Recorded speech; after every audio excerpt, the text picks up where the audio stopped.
دوستان محترم، اللہ رب العزت نے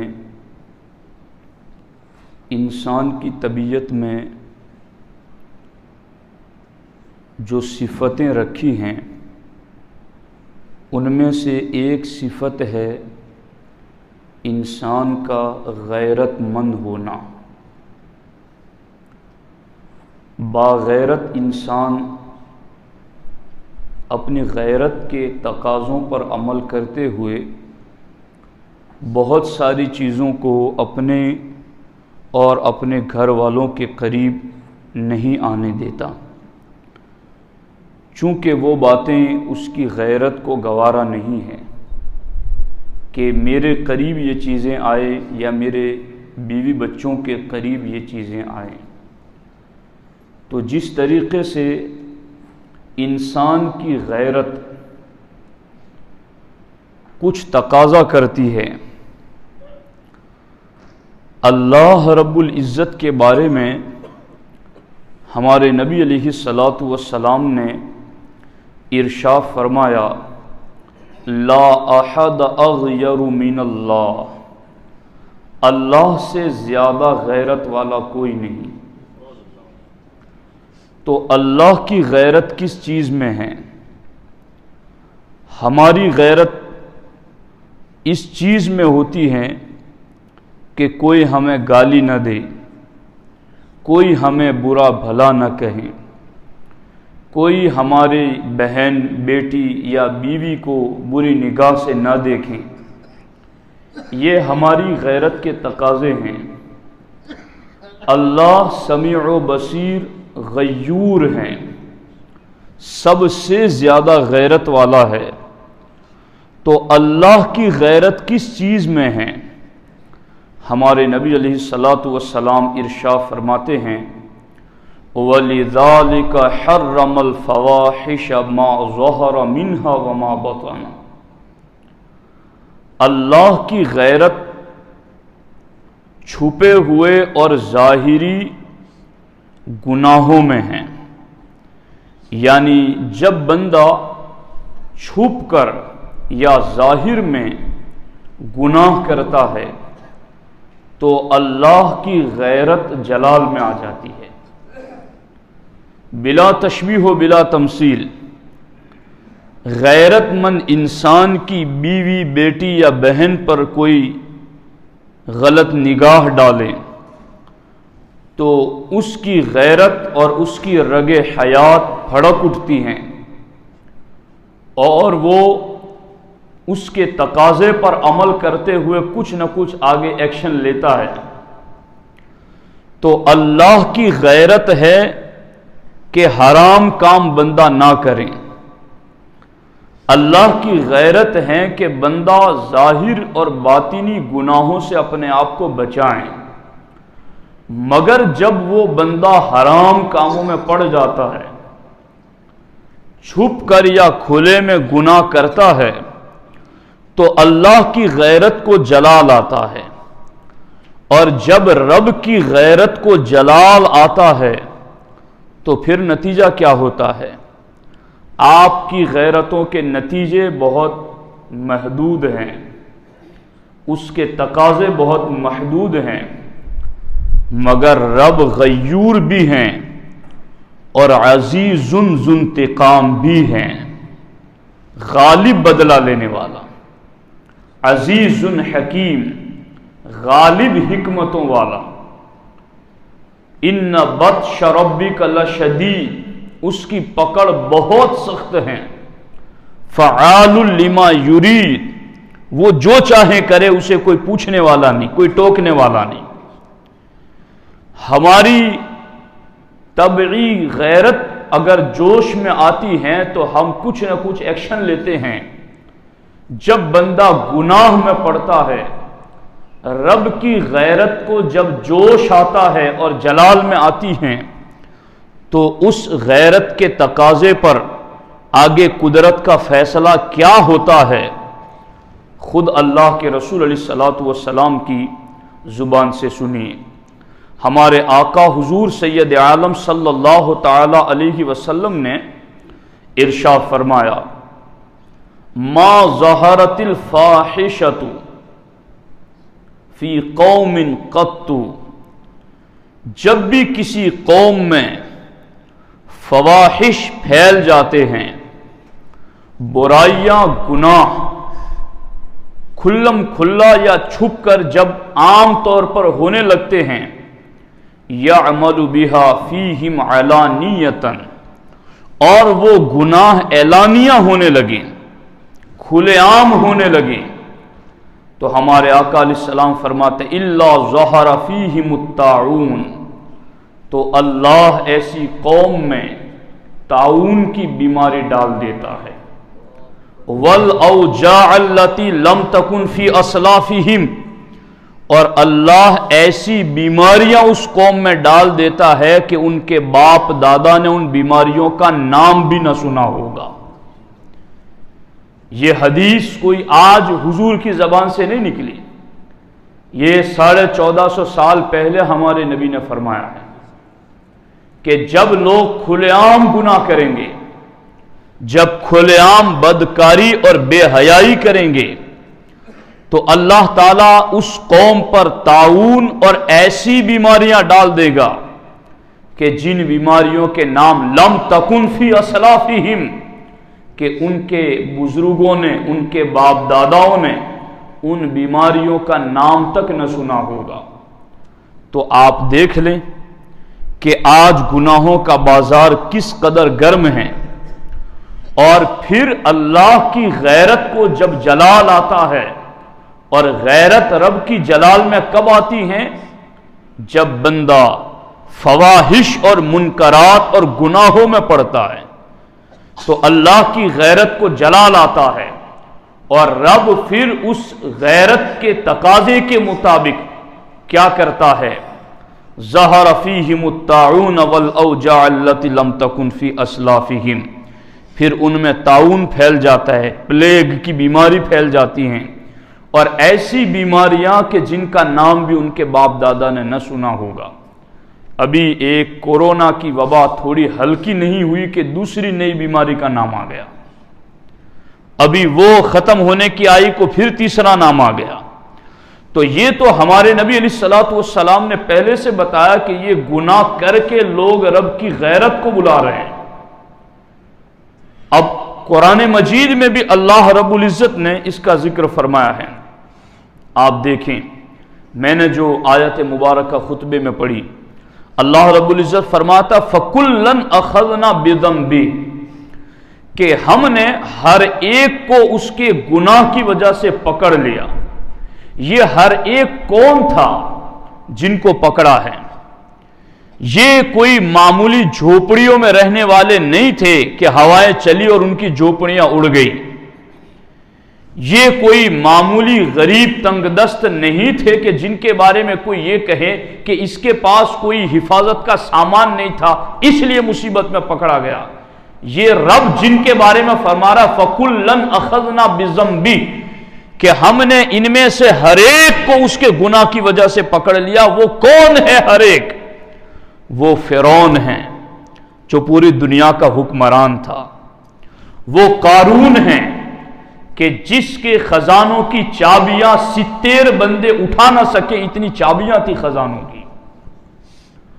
وہ کون تھے؟ وہ نوح علیہ السلام کی قوم کے لوگ تھے جنہوں نے پہاڑ بنائے تھے، اور وہ دعوے کر رہے تھے کہ اب ہمیں ان مکانوں سے کون نکال سکے گا۔ رب فرماتا فَكُلًّا أَخَذْنَا بِذَنبِهِ، جب انہوں نے بدکاریاں شروع کر دی، بے حیائیاں شروع کر دی، حرام کاریاں شروع کر دی، حرام روزیاں کھانا شروع کر دیا، جب انہوں نے گناہ میں کھلے عام پڑنا شروع کر دیا، اخذنا، رب فرماتا ہم نے پکڑ لیا انہیں۔ اور کیسے رب نے پکڑ لیا؟ اللہ اکبر۔ وہ 4 صورتیں رب نے قرآن میں ذکر فرمائی، ان میں سے ہر صورت پر تفصیلی گفتگو ہوتے کہ گھنٹہ لگی۔ وہ کون سی 4 صورتیں ہیں جن میں رب نے انہیں پکڑا؟ رب ذوالجلال ارشاد فرماتا ہے وَمِنْهُمْ مَنْ أَخَذَتْهُ الصَّيْحَةُ، پہلا فَمِنْهُمْ مَنْ أَرْسَلْنَا عَلَيْهِ حَاصِبًا، اللہ فرماتا ہے تو ان میں سے ایک تو وہ ہیں کہ جس پر ہم نے پتھراؤ کیا، پتھر نازل کیے جن پر، اور وہ کون تھے؟ وہ حضرت لوط علیہ السلام کی قوم تھی کہ اللہ رب العزت نے سخت تیز و تند ہوا بھیجی اور ان تیز و تند ہوا میں پتھر اتارے، جن پتھروں کی وجہ سے اللہ نے لوط علیہ السلام کی قوم کو تباہ کر دیا۔ کیا ان کا جرم کیا تھا؟ بذنبی، گناہ کی وجہ سے ہم نے یہ پکڑ کی ان کی۔ اور رب ذوالجلال آگے ارشاد فرماتا وَمِنْهُمْ مَنْ أَخَذَتْهُ الصَّيْحَةُ، اور ان میں سے ایک وہ ہے جس کو چنگھاڑ نے آ لیا۔ یہ کون قوم تھی؟ یہ حضرت صالح علیہ السلام کی قوم سمود تھی کہ جن کے لیے ایک ہولناک آواز، ایک خوفناک آواز آئی، اور اس خوفناک آواز میں ان کے سارے پردے پھٹ گئے اور وہ قوم ہلاک ہو گئی۔ اللہ نے یوں ان کو اپنی گرفت میں لے لیا۔ سبب کیا تھا؟ بذنبی، ان کے گناہوں کی وجہ سے۔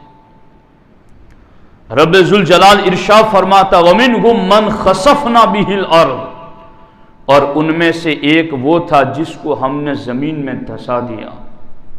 یہ کون ہیں؟ یہ قارون اور اس کے ساتھی ہیں کہ جن کو ان کے گناہوں کی وجہ سے زمین میں دھسا دیا گیا۔ وَمِنْهُمْ مَنْ أَغْرَقْنَا، اور جنہیں گناہ کی وجہ سے رب نے پکڑا ان میں سے ایک وہ تھا جسے اللہ رب العزت نے ڈبو دیا۔ یہ کون تھے؟ یہ حضرت نوح علیہ السلام کی قوم کے لوگ، فرعون اور اس کی قوم کے لوگ تھے کہ جنہیں اللہ رب العزت نے ان کے گناہوں کی وجہ سے پکڑ لیا اور انہیں سمندر میں ڈبو دیا۔ تو یہ تو ہمارے نبی علیہ الصلوۃ والسلام پہلے ہی فرما گئے لا احد اغیر من اللہ تعالی، کہ اللہ سے بڑھ کر کے غیرت والا کوئی نہیں ہے۔ اور اس کی غیرت کس چیز میں ہے؟ وَلِذَالِكَ حَرَّمَ الْفَوَاحِشَ مَا ظَهَرَ مِنْهَا وَمَا بَطَنَ، کہ اس رب کی غیرت اس وقت جلا ظاہر میں اور چھپ کر کے گناہ کرنے لگتے ہیں۔ تو جنہوں نے کیے رب نے ان کا ذکر بھی قرآن میں کیا، اور یہ قوم سمود، قوم نوح، یہ کوئی کہانیاں قصے نہیں ہیں۔ پر آج بھی ان کے ملک اور ان کے کھنڈرات تمہیں مل جائیں گے۔ اور میں نے یہ بھی پڑھا ہے، اس کو بھی دھیان سے سنیے، حج کے موسم میں ہمارے نبی علیہ الصلوۃ والسلام، غالباً یہ قوم سمود ہی کا واقعہ ہے کہ ایک جگہ پر سرکار دو عالم صلی اللہ علیہ وسلم اپنے صحابہ کے ساتھ جنگ کے لیے تشریف لے گئے تھے۔ ایک جگہ پڑاؤ ہوا تو صحابہ کرام نے ایک کنویں سے پانی نکالا اور اس سے آٹا گوندا کہ کھانا بنائیں گے۔ سرکار دو عالم صلی اللہ علیہ وسلم نے پوچھا کہ یہ پانی تم نے کہاں سے لیا؟ کہا ہم نے اس کنویں سے لیا۔ کہا اس کنویں سے تو فلاں عذاب میں مبتلا قوم پانی پیتی تھی، یہ آٹا پھینک دو، جو گنہگار تھی اگر تم پیو گے تو کہیں وہ اثر تم پر نہ آ جائے۔ اور شریعت کا حکم نازل ہوا۔ آپ پوچھئے حاجیوں کو، عرفات اور مزدلفہ جاتے ہوئے ایک مقام ہے جس کو وادی محصر کہتے ہیں، جہاں حکم ہے کہ یہاں سے تیزی سے نکل جاؤ، تیز بھاگتے ہوئے دوڑ کر نکل جاؤ، اس لیے کہ یہ پوری وادی وہ ہے جہاں اللہ نے ایک قوم پر عذاب نازل کیا تھا۔ یہ قرآن پڑھیں گے تو پتا چلے گا۔ لوگوں کو سیریلیں دیکھنے کا وقت ہے، پکچر دیکھنے کا وقت ہے، انہیں گیم کھیلنے کا وقت ہے، ان کے لیے دوستوں کی مجلسوں میں بیٹھ کر گھنٹوں گھنٹے وقت بتانے کا وقت ہے۔ قرآن نسخہ ہدایت بھی ہے اور قرآن نسخہ شفا بھی ہے۔ اسی قرآن سے ہدایت بھی ملے گی اور اسی قرآن سے ہمیں شفا بھی ملے گی۔ مگر شرط یہ ہے کہ مسلمان قرآن کو پڑھے تو صحیح. یہ قرآن کے اندر اللہ رب العزت نے بتایا ہے. اب آپ دیکھیں جہاں عذاب نازل ہوا ہو ہمارے نبی فرماتے ہیں وہاں تیز تیز قدموں سے نکل جاؤ.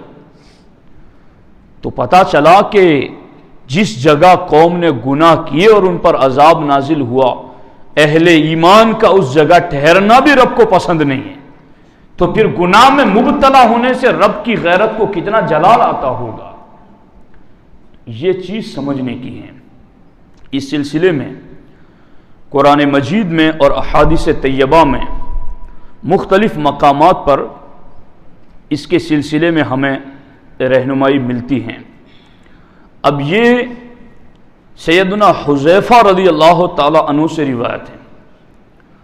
آپ سے پوچھا گیا کہ کیا بنی اسرائیل نے اپنا دین چھوڑ دیا تھا جس کی وجہ سے انہیں مختلف قسم کے دردناک عذابوں میں مبتلا کیا گیا؟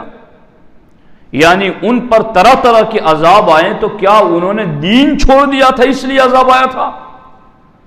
تو حضرت سیدنا حذیفہ رضی اللہ تعالی عنہ ارشاد فرماتے ہیں نہیں، بلکہ انہیں کسی چیز کا حکم دیا جاتا تھا تو وہ اس کو چھوڑ دیتے تھے، اور جب کسی کام سے روکا جاتا تھا تو انجام کی پرواہ کیے بغیر اس کام کو کر گزرتے تھے.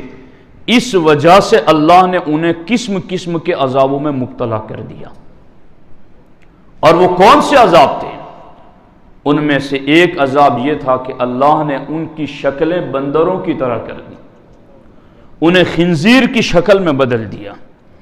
تو فرماتے ہیں کہ وہ دین چھوڑ چکے تھے اس لیے عذاب آیا تھا. یہ کہ دین تو نہیں چھوڑا تھا مگر دین کا حکم چھوڑ دیا تھا.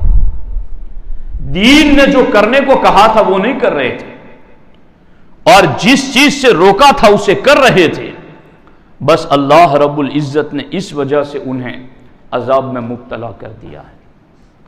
تو اب غور کرنا چاہیے ہمیں اس سلسلے میں کہ آج قوم کس حالت سے گزر رہی ہیں. اس سلسلے میں ایک نہایت سبق آموز روایت الزواجر میں ذکر کی گئی ہے جس کو علامہ ابن حجر حیتمی مکی رحمۃ اللہ تعالی علیہ نے ذکر کیا ہے. فرماتے ہیں کہ جب میں چھوٹا تھا، یعنی یہ لوگ سمجھتے ہیں نا کہ میں تو کوئی بڑا گنہگار نہیں ہوں تو کیا ہو جائے گا. یہ ایک روایت ہے. فرماتے ہیں کہ جب میں چھوٹا تھا علامہ ابن حجر حیتمی مکی رحمۃ اللہ علیہ تو پابندی سے اپنے والد صاحب کے ساتھ قبر پر حاضری دیا کرتا تھا، اپنے والد صاحب کی قبر پر حاضری دیا کرتا تھا اور وہاں جا کر قرآن کی تلاوت بھی کرتا تھا. ایک مرتبہ رمضان المبارک میں نماز فجر کے فوراً بعد قبرستان گیا، اور غالباً وہ رمضان کا آخری عشرہ بلکہ شب قدر تھی. اس وقت قبرستان میں میرے علاوہ کوئی نہیں تھا.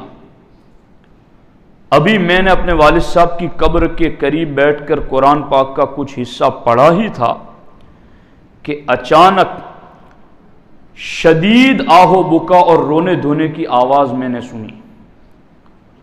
رونے والا بار بار آہ آہ پکار رہا تھا.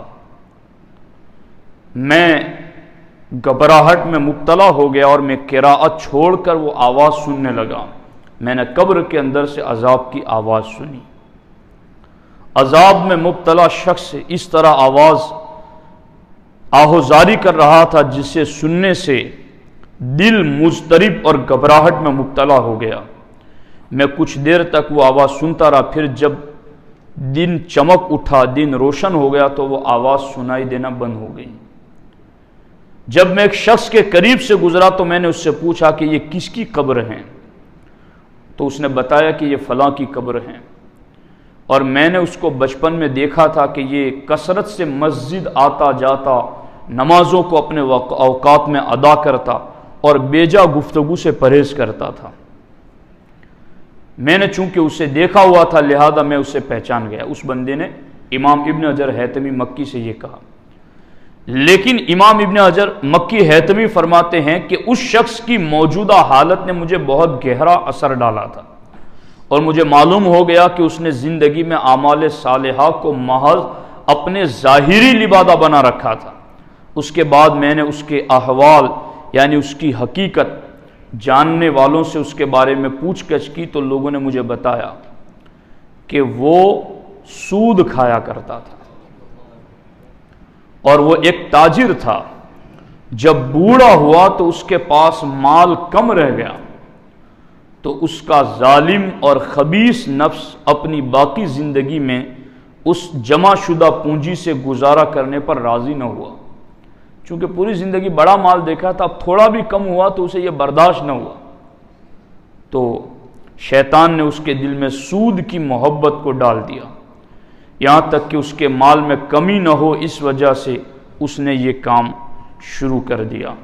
یہاں تک کہ علامہ ابن حجر ہیثمی مکی علیہ رحمہ لکھتے ہیں کہ وہ رمضان بلکہ شب قدر میں بھی اس دردناک عذاب میں مبتلا میں نے دیکھا. غور کیجیے. تو یہ حالت ہیں.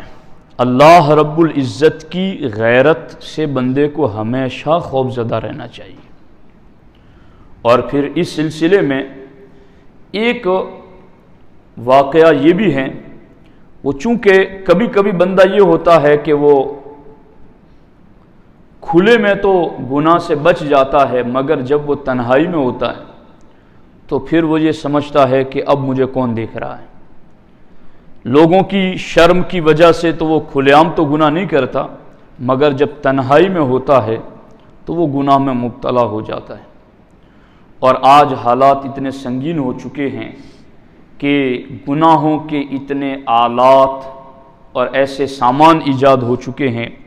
کل تک بندے کو پکچر دیکھنے کے لیے تھیٹر جانا پڑتا اور آج تو گھر ہی تھیٹر بنا ہوا ہے.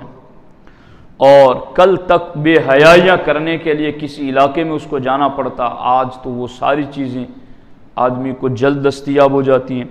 تو ایسے حالات میں بندے کا گناہ سے بچنا مشکل ہے، مگر جب بندہ پکا ارادہ کرتا ہے تو اللہ رب العزت کی تائید اور توفیق اس کی شامل حال ہو جاتی ہے اور اس کی مدد کرتی ہیں اور وہ بندہ گناہ سے بچ جاتا ہے. اسی لیے اسلام میں سب سے زیادہ جس چیز پر زور دیا گیا ہے وہ یہی ہے کہ تمہیں تمہارا رب دیکھ رہا ہے. اور ہمارے بزرگان دین اپنی اولاد کی تربیت بھی اسی انداز میں کرتے ہیں کہ وہ اپنی اولاد کو کوئی ایسا وظیفہ سکھاتے، کوئی ایسی دعا سکھاتے کہ جس دعا کا ترجمہ اور مفہوم بھی یہی ہوتا کہ تمہیں تمہارا رب دیکھ رہا ہے. اور رب کی قدرتیں غالب، اس کی حکمتیں غالب، اس کی قوتیں غالب. جب ایسے رب کا تصور ہو کہ وہ رب ہمیں دیکھ رہا ہے تو پھر بندے کے لیے گناہ سے بچنا آسان ہو جاتا ہے.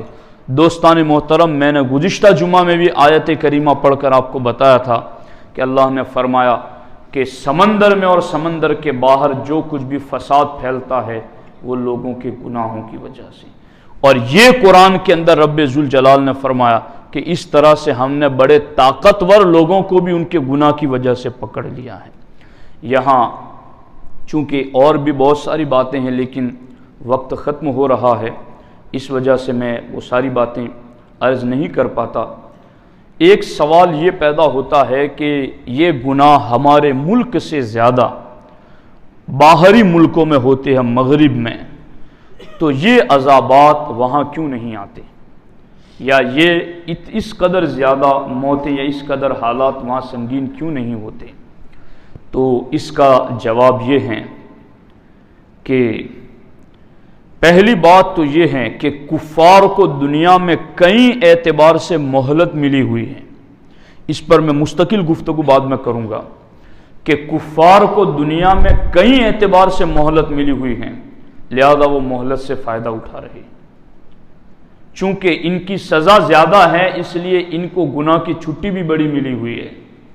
اور دوسرا جواب یہ ہے کہ فساد اور بربادی صرف مال کے اعتبار سے نہیں ہوتی بلکہ بیماریوں اور ذہنی پریشانیوں بلکہ اور بھی ہزاروں اعتبار سے ہوتی ہیں. اب ذرا کفار کے ممالک میں جنم لینے والی اور پھیلنے والی نئی نئی بیماریوں کی معلومات جمع کر لیں اور یہ بھی ذہن میں رکھیں کہ دنیا میں سب سے زیادہ پاگل خانے، سب سے زیادہ ذہنی مریض، سب سے زیادہ دماغی سکون کی دوائیوں کا استعمال، سب سے زیادہ دماغی امراض کے معالجین اور ذہنی مریضوں کے ادارے اور نفسیاتی ہاسپٹل بھی انہی کفار کے ممالک میں ہیں۔ اور اسی طرح دنیا میں سب سے زیادہ طلاقیں، سب سے زیادہ ناجائز اولادیں اور سب سے زیادہ بوڑھے والدین کو اولڈ ہومز میں پھینک کر بھول جانے کے واقعات بھی انہی ترقی یافتہ ملکوں میں ہو رہے ہیں۔ تو کوئی یہ نہ سمجھے کہ وہ مبتلا نہیں ہیں، وہ بھی مبتلا ضرور ہیں، اور اگر انہیں مہلت ملتی ہے تو یہ تو ہمارے نبی نے خود فرما دیا، الدنیا سجن للمؤمن و جنت للکافر، دنیا مومن کے لیے قید خانہ ہے اور کافر کے لیے جنت ہے۔ انہیں یہاں ہی جو کچھ ہے وہ ملنا ہے، اور مومن جیسے ہی اس قید خانے سے آزاد ہوا اللہ اسے جنت کی نعمتیں عطا فرماتا ہے۔ تو اس لیے ساتھیو، ہم مسلمان ہیں، ہم اللہ رسول کا کلمہ پڑھنے والے ہیں، ہم مرنے کے بعد اٹھنے کا عقیدہ رکھنے والے ہیں، ہم قیامت کے دن پر ایمان رکھتے ہیں، ہم جزا اور سزا کا عقیدہ رکھتے ہیں۔ اس لیے ہمیں ہر قسم کی بدی سے بچنا ہوگا۔ جب ہم گناہوں سے بچیں گے تو انشاءاللہ اللہ تعالیٰ ان بیماریوں کو ضرور دور فرمائے گا۔ اللہ تعالیٰ ہمیں گناہ سے بچنے کی توفیق عطا فرمائے۔ السلام علیکم ورحمۃ اللہ۔